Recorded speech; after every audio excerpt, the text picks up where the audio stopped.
Hey guys, welcome to Shep Talk and my review of Sardar Udham.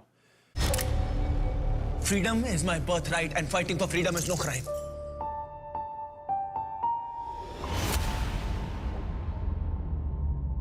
Sardar Udham was directed by Sujit Sikar and was written by Shubhendu Bhattacharya and Ritu Shah, and stars Vicky Kaushal as Udham Singh, Sean Scott as Michael Dyer, Stephen Hogan as Detective Inspector Swan, Omel Parshar as Bhagat Singh, and Banita Sandhu as Resmi.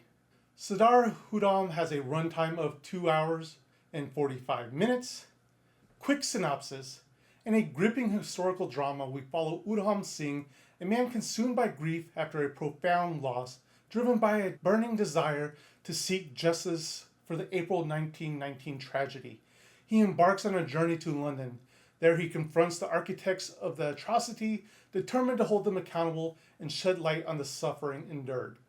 Through intense and emotional encounters, Udham's quest for retribution unfolds as a powerful testament to courage and resilience. Sardar Udham was another movie recommended to me after I reviewed Kill. Though I will say, I did not go into this one quite so blind as I did with the previous movie. When I was filling out my script, I did read the synopsis on IMDb, but that was my only exposure coming into this film. This review might be a little different from my previous reviews because this is a historical drama and focuses primarily on Udham and everything he has gone through. First, let us talk about the actor that plays Udham, and that is Vicky Kaushal. I have to say he does a great job in this role. This is one of those movies in which everything rests on his shoulders, as this movie is the journey of Udham, and if Vicky did not or could not handle the heavy lift that was being asked of him, I don't think we would have gotten such a profound movie that we did. The supporting cast all do such a good job delivering the scenes that they are meant to deliver. We don't spend much time with them or get to see them do a lot besides providing us with the details of what is happening at any given time. But that is okay because they still do a fantastic job. However, I will give more credit to Stephen Hogan, who is in charge of the investigation and interrogation of Udham. As we see at the beginning of the movie, he is pretty much a man of the system and only sees a criminal in front of him that he is in charge of making sure there are no others involved. But as time progresses, we see the detective come to see the man behind the action and realizes that he is not the evil man he thought of, but a man driven to action by the actions of his very own country. One of the things I will praise about this movie is that it did not hold back on showing the brutality that the British Empire orchestrated not only the Indian people, but on Udham when he was arrested. These are the types of historical movies that I enjoy. I am one of the first to admit that there's a lot I don't know about the world we live in.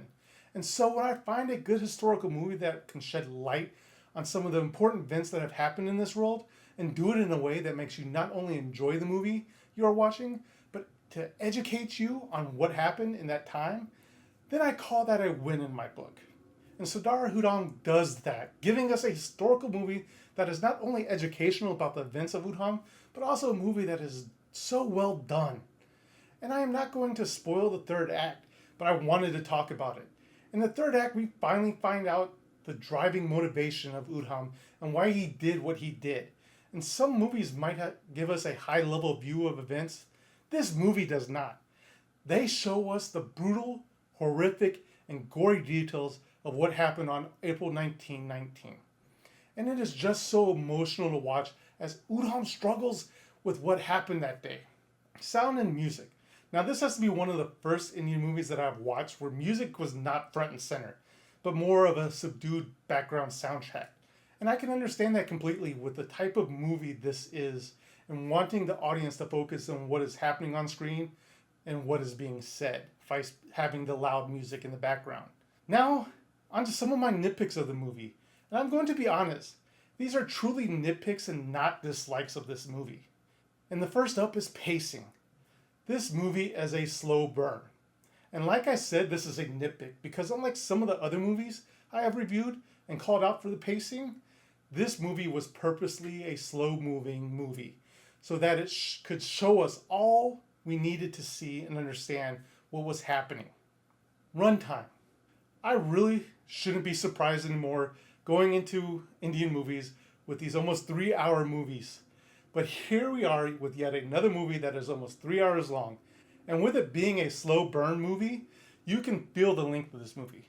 Though, unlike the other movies, I don't know if there was a scene that you could have cut to bring the runtime down. The third act. I know I talked about how emotional and powerful the third act was, but following on pacing and runtime, this might have been an area that could have been trimmed just a little bit. Though I do get why we get the length we do on that scene, the director wanted to make sure we, the audience, felt that Udham was going through in that moment. कोई जिंदा है? कोई जिंदा है? Overall, Sardar Udham is a film that should be watched and spoken about, because it shows us that even if we think our country is great, there are moments that are not great. And this movie shows us that the British Empire was not as great as some people would have you believe. The United Kingdom has not yet apologized for the massacre that happened on April 1919. And if it wasn't for one of you in the comment section recommending this movie, I would not have known about the events that happened there or who Sardar Udham was. This is a movie that I think everyone should watch and learn about what happened during that time. With all that being said though, Shep Talk gives Sardar Udham 4 Sheps out of 5. That is all I have time for today.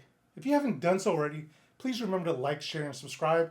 It does help my channel out greatly, and I do truly appreciate each and every one of you. But that is all I have time for today. Thank you for watching, and I'll see you in the next review.